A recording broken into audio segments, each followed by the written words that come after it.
Hello and welcome to Random Things. This is Ty, and today I want to talk a little bit about my Lectric XP 2.0. Now, first and foremost, I love my Lectric XP. It is a great entry-level Class 3 folding e-bike. And so, if you're looking for a bike under $1,000 and you just want to ride along the bike path or the beach path, cruising at 12 to 15 miles an hour, which is pedal assist modes 1 and 2, you can cruise all day long, 30, 40 miles, plenty for your day. However, my only complaint about the XP is that if you wanted to go at the higher speeds, say greater than 20 miles an hour, and a longer distance, say more than 20 miles, you can't really do it reliably with the gearing configuration that comes standard with the bike. What I mean by that is in pedal assist modes 4 and 5, where you're actually going above 20 miles an hour, you have to pedal really fast, right? It's like going to spinning class in order to help that motor. Now, with the gearing on the bike, you just can't pedal fast enough, so you're really not helping the motor enough. And so the bike will go more than 20 miles an hour, right? But it's using a lot of battery because you're not helping it. And so in order to really achieve that greater than 20 mile distance at greater than 20 miles an hour, so for example, you want to ride with some road biker buddies of yours, you have to make some modifications to the bike. And specifically, you have to change out the rear gearing on the bike, which is changing out the freewheel.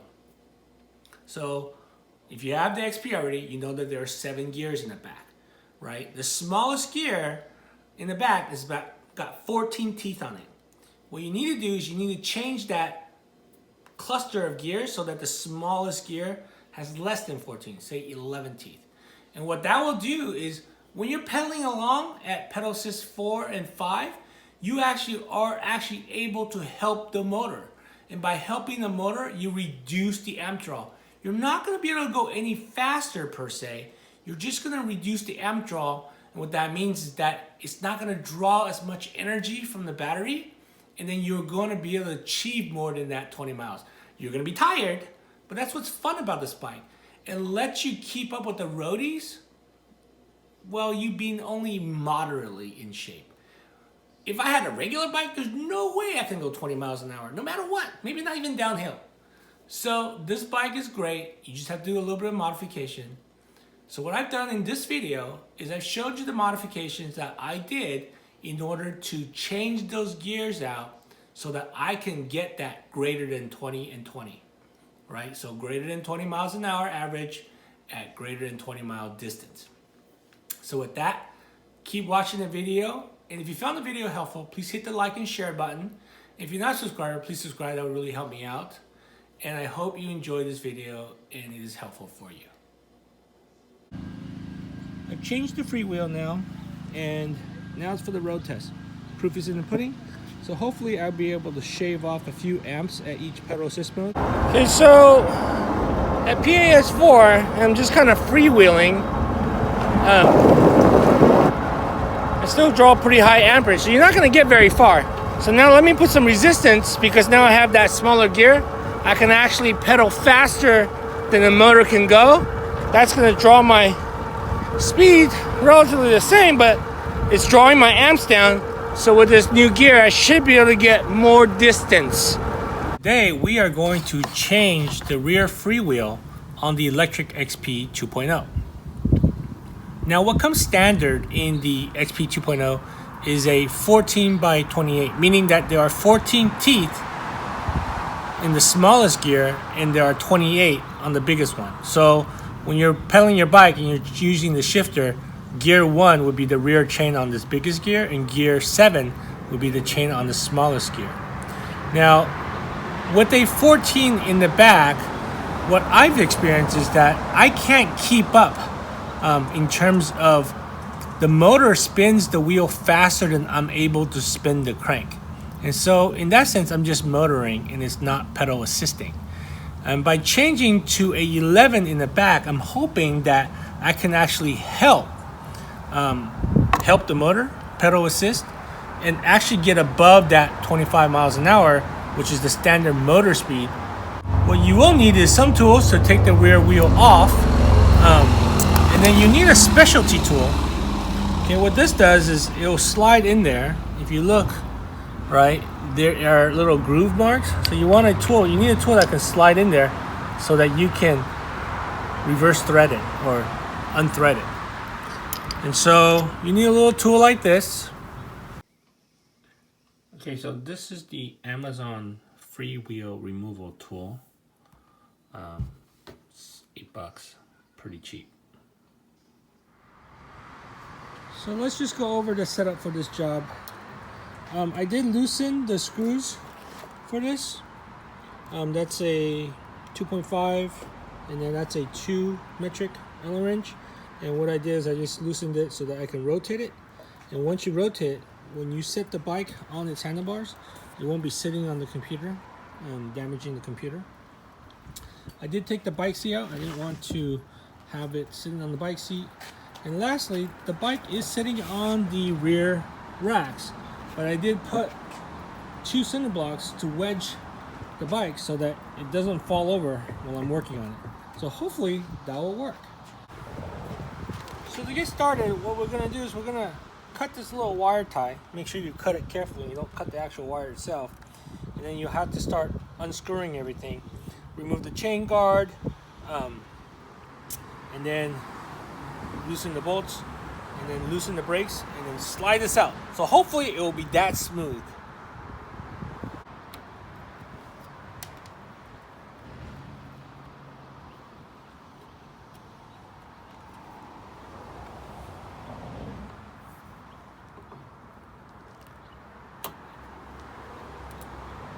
So there are 2 arrows. That's how you line it up when you plug it in. Once you pull it apart, be very careful not to bend the pins.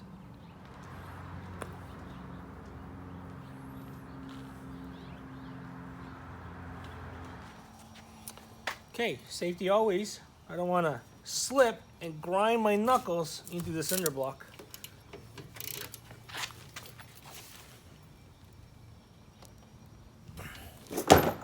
Well, that was over.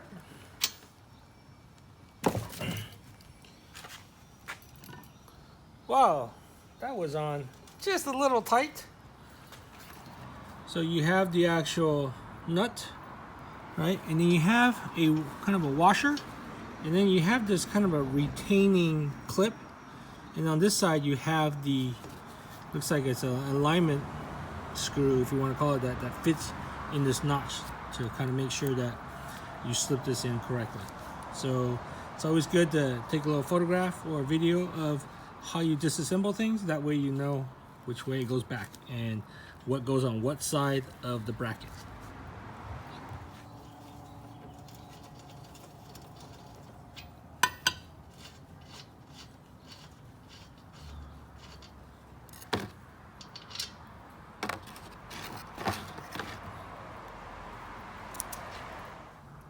So you'll need a little Allen wrench to remove this retaining bracket, which is then a number 5.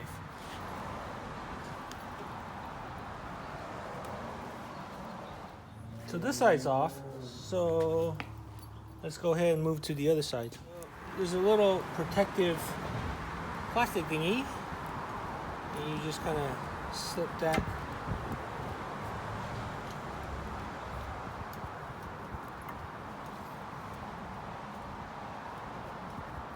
Slip that out. So that is the power cord for the rear lights, brake lights.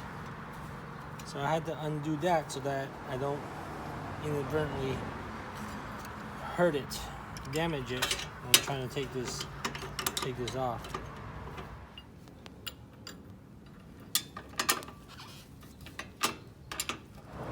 So just like the other side, you have your nut. Let's say you've got 2 washers.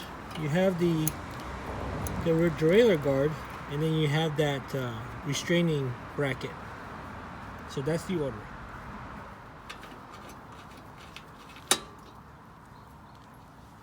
Bracket.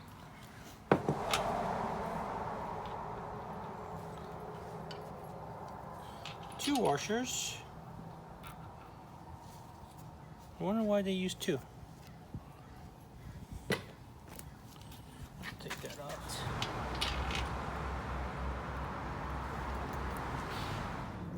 Okay, so everything's off. So this should just slide right up.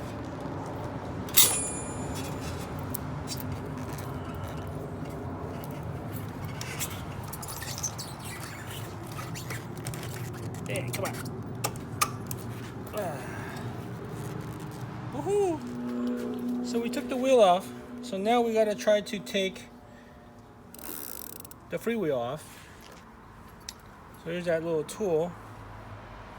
We'll slip it in. Hopefully it will fit. All right, good channel locks.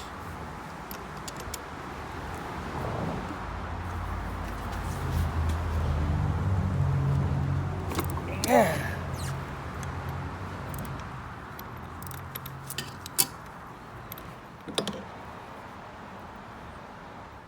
Here's the stock freewheel. Here's the new one that we're going to put on. Okay, more important, let's take a look at the back. On the back end, there's like this little recess where this is kind of filled in. So what we will need to do, I think, is to remove this washer before we put this on. And I think that will let it sit a little bit more flush.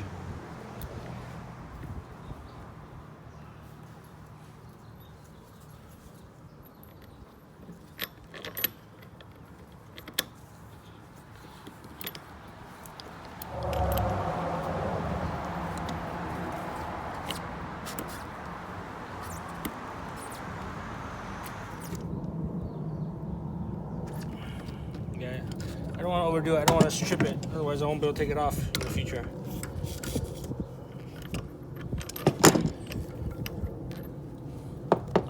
All right, so that's the freewheel. Okay, now that we got the freewheel changed out, let's go ahead and put this back in, and hopefully it will all come together. So, in my experience, you kind of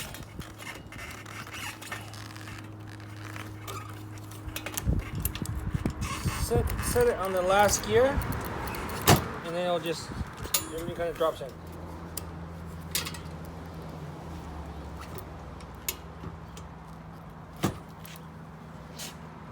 That's it. So you can see it's chains on there in the brakes. This is a good time to adjust your brakes if you haven't done it in a while, which I would need to. But one thing is, because there was that washer that we removed, I think the actual gears in the derailleur is a little off. So you want to adjust your derailleur while you're at this step, so that you know, it's the gear shifting is set up for your new freewheel. So that was a safety bracket. I'm just going to put the safety brackets on both sides. Put that on.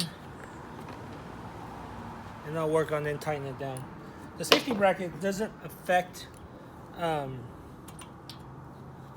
doesn't look like it affects the alignment of the wheel. It just kind of gets it in there so that you can kind of goof with it a little bit.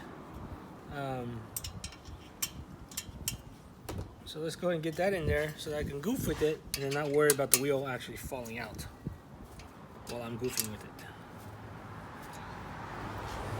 So take a look at your wheel. Make sure it's not rubbing your brakes.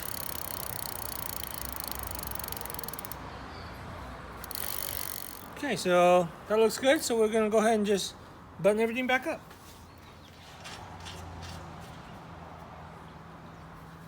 finger tight on that side. So on this side, it was the derailleur bracket, or the derailleur guard. Now one thing you want to keep an eye on this derailleur guard is, I've seen it where it's actually bent, and then the derailleur guard actually hits against the derailleur, and then you don't really realize it, but it's preventing it from shifting.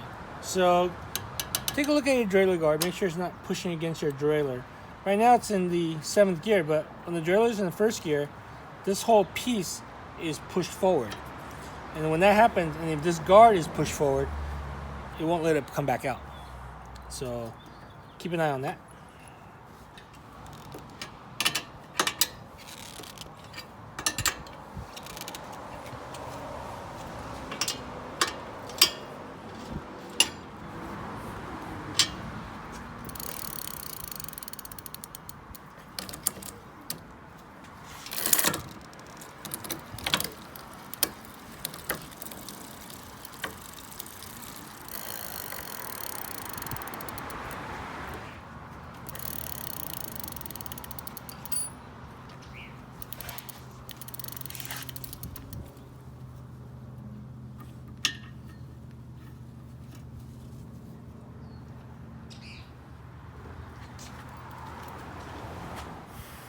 Don't forget this little cover piece.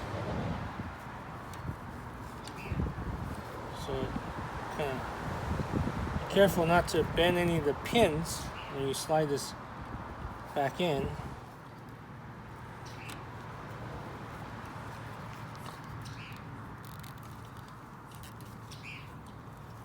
And that goes. Line it up.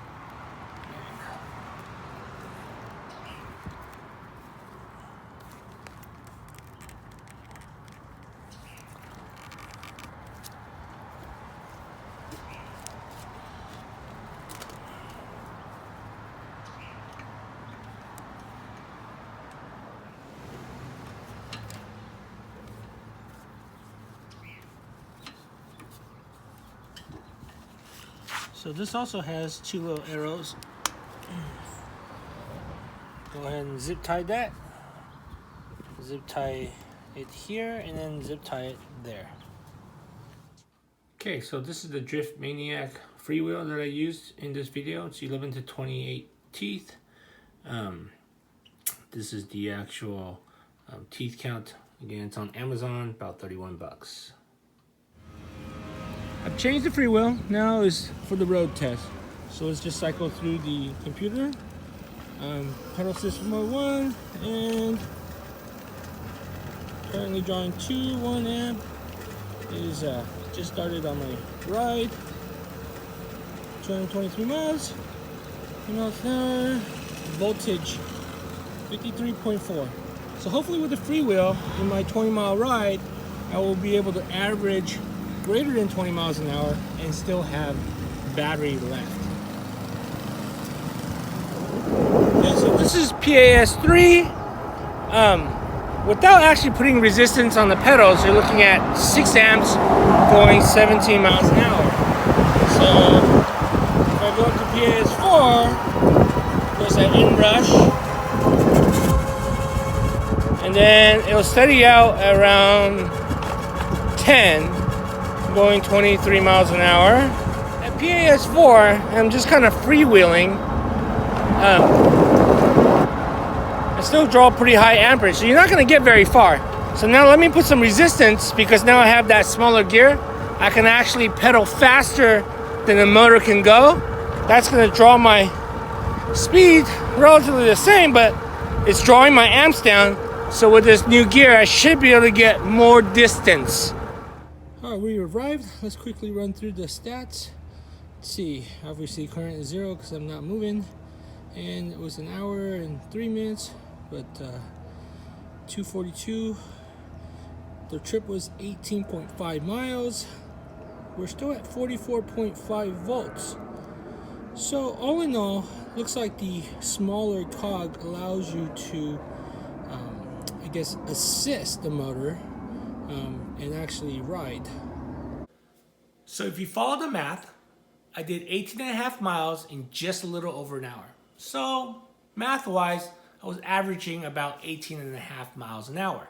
However, that factors in slowing down for people and other traffic, as well as stopping at lights and so on. At least slowing down for lights at intersections. And so at the end of the ride, I still had some voltage left. So I'm pretty confident that I'm going to be able to get more than 20 miles distance and on an average speed of greater than 20 miles an hour as I'm riding on kind of unimpeded bike path. And so I think the change of the Freewheel really will allow me to do what I want, which is to be able to ride a longer distance at a higher speed so I can ride with other road bikers. So if this is something that you are interested in doing and not just kind of cruising along, because if you're just cruising along, don't worry about modding your bike. But if you want to get that greater than 20 at 20 miles and above 20 miles an hour, you may want to consider this modification, especially if you're like me, which is a little over 200 pounds.